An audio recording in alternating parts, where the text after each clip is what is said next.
The words hit me like a sledgehammer. "You're useless, old man. Get out." Daniel stood in the doorway of my own kitchen, pointing toward the front door like I was some kind of trespasser. Behind him, his wife Amanda crossed her arms, a satisfied smirk playing at the corners of her mouth as she imagined herself already repainting the walls I had built with my own hands 40 years ago. I stayed perfectly calm, because what they didn't know was that I had spent the last 3 weeks preparing for exactly this moment.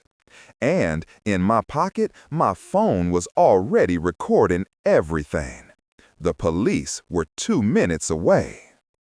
You're probably wondering how a 68-year-old man ended up being ordered out of his own home by his own son, and why I'm standing here completely calm while my child threatens me in the house I built from the ground up. Let me take you back 3 weeks. Because what Daniel forgot is that I didn't just spend 40 years building foundations that could withstand earthquakes. I learned how to create evidence that no amount of deception could shake. My name is Robert Hayes. I'm 68 years old, a retired structural engineer who spent 40 decades designing foundations for hospitals, schools, and bridges that still stand today. I taught systems meant to bear enormous weight and withstand pressure from every direction. But nothing in my training prepared me for the moment I discovered my own son was planning to erase me from the home I built for my family. 3 weeks ago, on a Tuesday evening around 8:15, I found documents in the recycling bin outside. Real estate printouts showing the estimated value of my home, $745,000. Notes in Amanda's handwriting, master bath renovation, $18K, and senior living facilities under $2,200 a month. At the bottom, circled twice in red marker, net profit after minimal investment, $710K. My hands trembled as I held those papers under the kitchen light. This wasn't idle speculation. They'd done research, calculated profit margins, planned my removal like a business transaction. They'd itemized my entire life into expenses and profit projections. The calculations were detailed, methodical. They'd even researched which nursing homes accepted Medicaid after assets were depleted. But what I discovered 2 days later made those real estate printouts seem like nothing. I started paying closer attention. On Thursday night, I heard voices coming from the master bedroom, the room that had been mine and Catherine's for 35 years before she passed. Amanda's voice carried through the walls, sharp and calculated.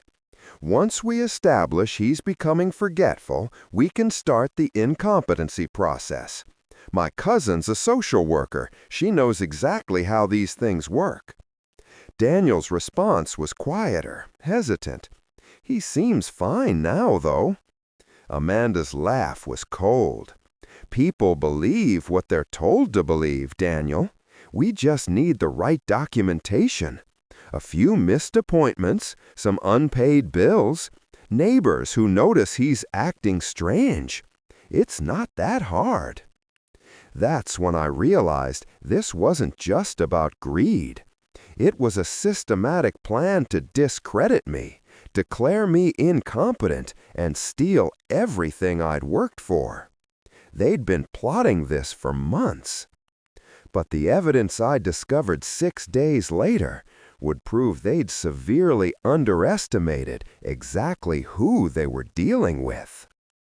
6 days later, I discovered the most damning evidence of all. Hidden in Daniel's laptop bag, which he left open on the dining table, I found a printed email exchange with a lawyer specializing in elder guardianship proceedings.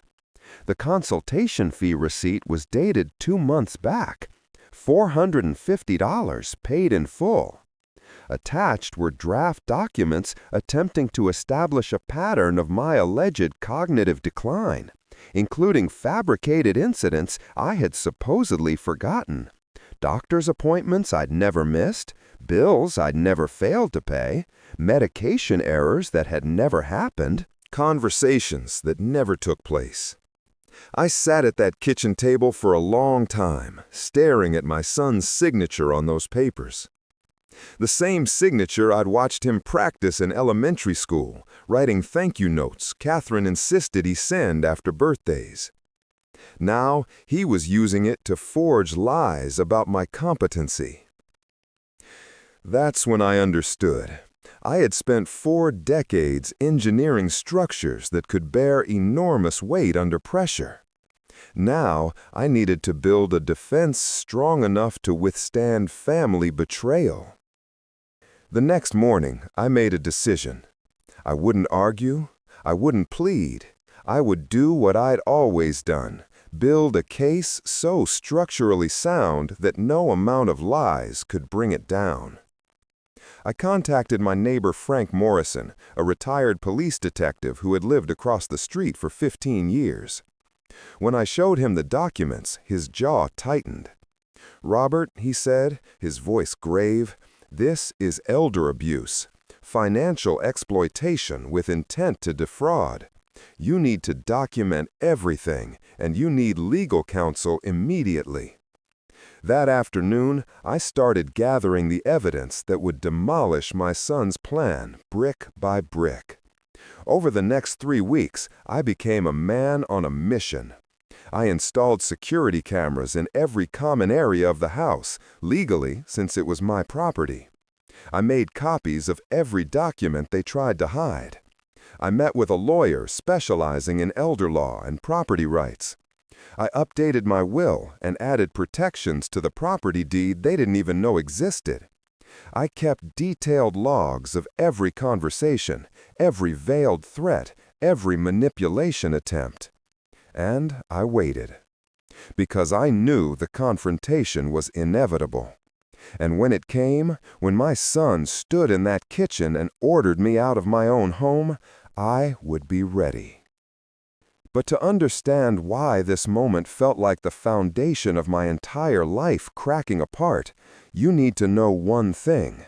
I built this house with my own hands. It was 1985. Catherine was 7 months pregnant with Daniel, standing in an empty lot with her hand resting on her belly, telling me she could already see our son's bedroom window facing the morning sun. Every beam I placed, every nail I drove, carried the weight of that promise, that our child would grow up in a home built on something solid, something that could never be taken away.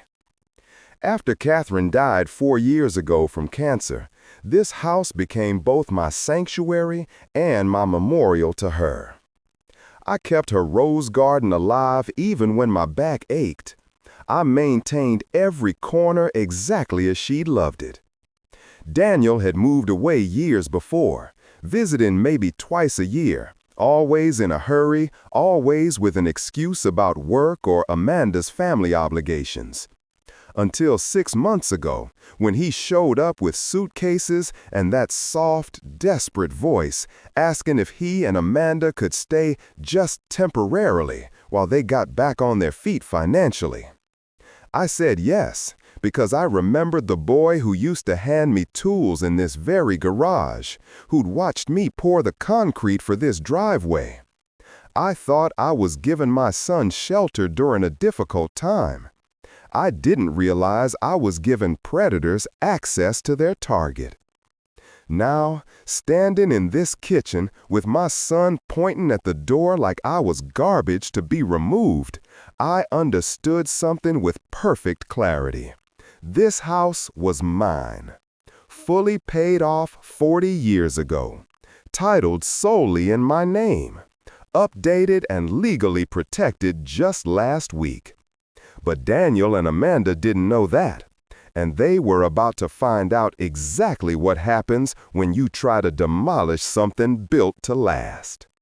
Frank took the documents seriously in a way that validated everything I was feeling. "Robert, I've seen cases like this end badly," he said, spreading the papers across his kitchen table. "Seniors who lose their homes, their savings, their dignity, all because family members exploit legal loopholes designed to protect vulnerable adults." He pointed at the guardianship consultation receipt. "This is the roadmap. They establish you as incompetent, get guardianship, then they control everything. Your house, your accounts, your medical decisions. I've seen it a dozen times in my career." His words hit hard because they were true. This wasn't paranoia. This was a documented pattern of elder abuse, and I was the target.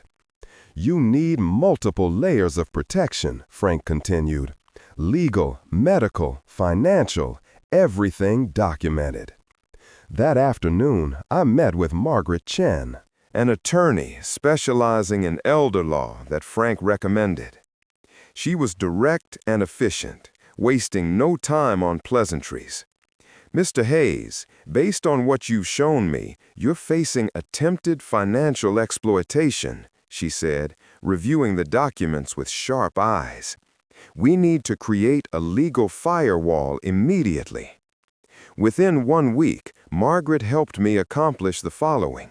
I updated the property deed with enhanced protections that prevented any transfer without my explicit consent, witnessed by 2 attorneys. I obtained formal competency evaluations from 2 independent physicians, documenting my perfect cognitive function. I added beneficiary protections to my accounts that required notarized approval for any changes. I created a medical power of attorney, naming my brother Thomas, not Daniel. "These protections," Margaret explained, "make it nearly impossible for anyone to claim guardianship or exploit you financially." 3 days later, Margaret's paralegal discovered something that made my blood run cold. Daniel had already registered himself as my family caregiver with the county's Adult Protective Services database. The paperwork claimed I was dependent on family assistance for daily living activities, and that he provided essential care, including meal preparation, medication management, and transportation. Every single word was a lie. I prepared my own meals. I managed my own medications, blood pressure pills I'd taken independently for 15 years. I drove myself to doctor's appointments, the grocery store, the hardware store. Daniel and Amanda contributed nothing to household expenses and barely acknowledged my existence except when they needed something. Margaret's face was grim. "This establishes a paper trail, Robert.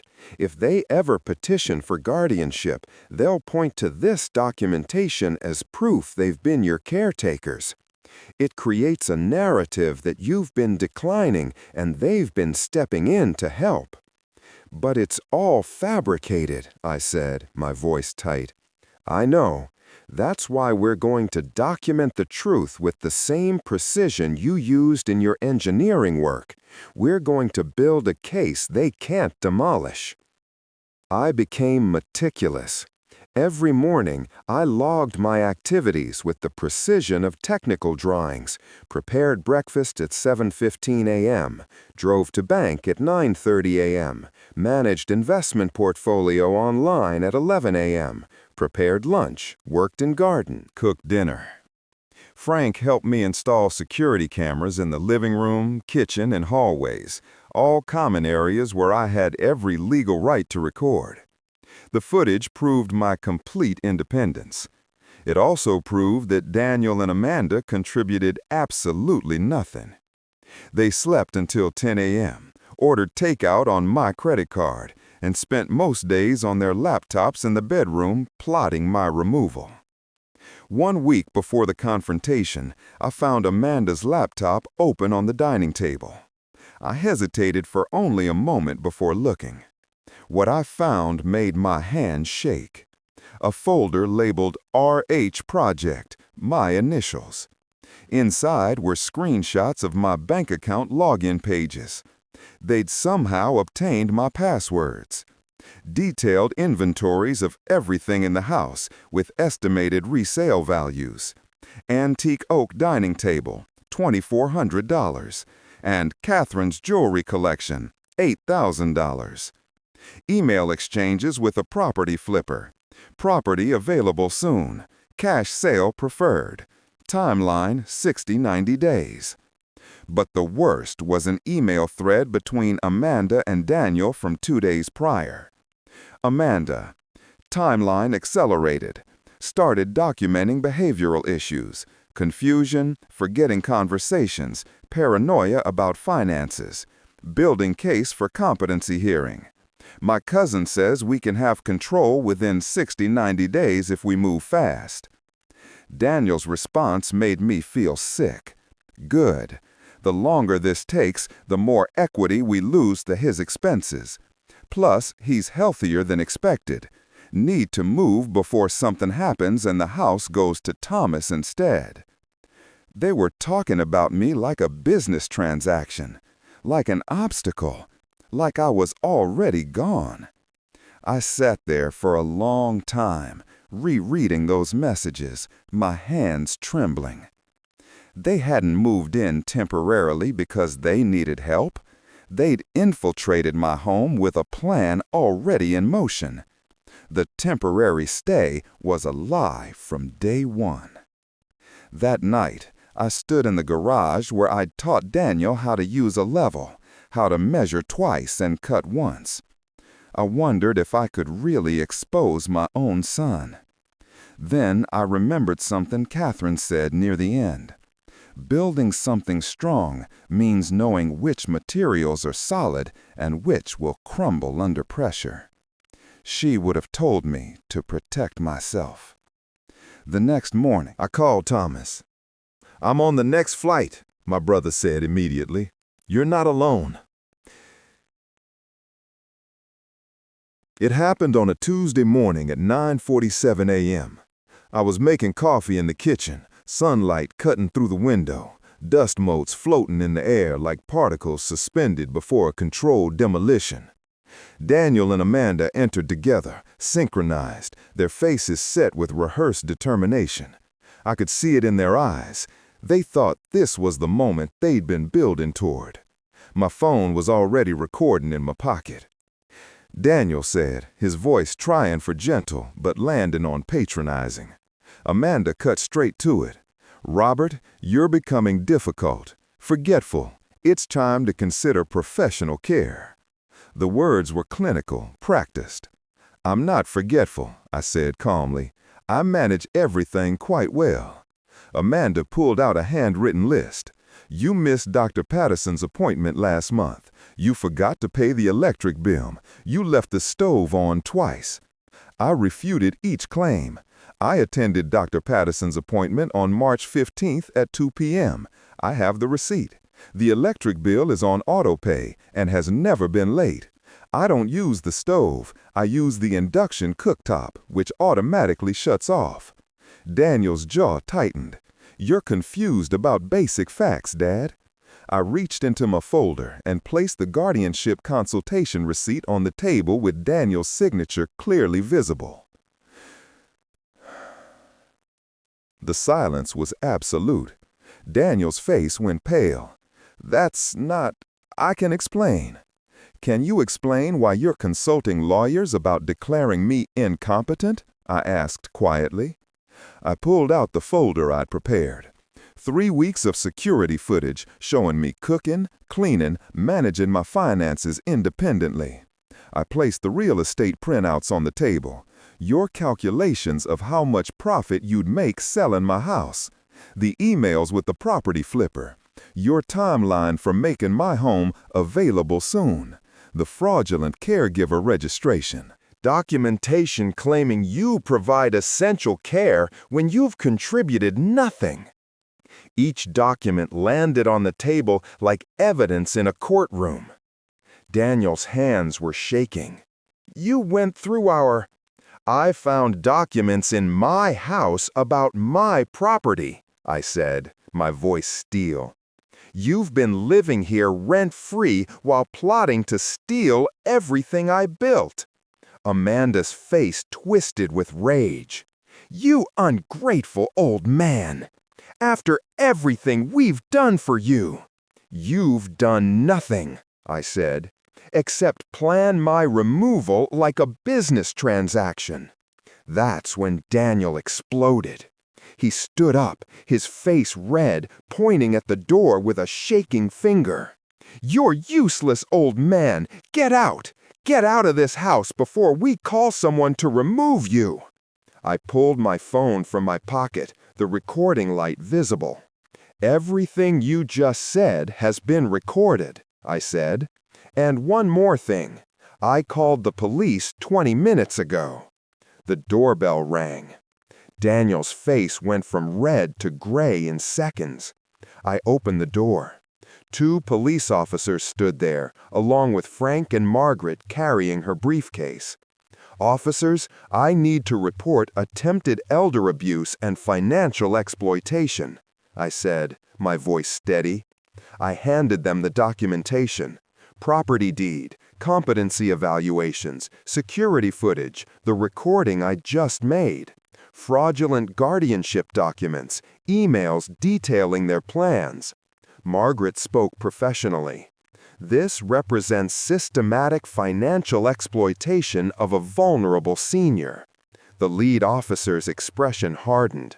"This isn't a family dispute. This is elder abuse." Amanda started to say something about lawyers, but her voice had lost all its force. I looked at Daniel. "You are no longer welcome here," Who'd cried when I bandaged his knee. Then the door closed. Frank came by after the police left. We sat in the living room where Daniel used to play chess, where Catherine used to read stories before bed. "Doesn't feel like victory," I said quietly. "Feels like something was demolished." Frank nodded. "Some structures can't be saved, Robert. You did what you had to do." 6 weeks later, a letter arrived. Daniel's handwriting, less steady than usual. He wrote about the debts, the pressure from Amanda, feeling like a failure. She convinced me this wasn't really stealing, just accelerating what was inevitable. He described how Amanda had manipulated him, twisted his fear into greed. I became someone I don't recognize. I saw my father as a problem to solve instead of a person. He didn't expect forgiveness. He just wanted me to know that he saw what he'd done. I read that letter 3 times. Thought about the decades I'd spent building our relationship, the foundation I thought was solid. Foundations once cracked can never bear the same weight. I wrote back 2 sentences. "I forgive you, but I cannot forget. When you're ready to rebuild with honesty, the door is open for conversation. But this house will never be yours." 8 months later, I sit on the porch of my house, morning sun warm in the wood I sanded and sealed myself. A postcard from Daniel sits on the table. Oregon, construction management job, separated from Amanda. He sends updates every week, never asking for anything. Reports of a life rebuilt from honest materials. When to let go, and having the wisdom to tell the difference.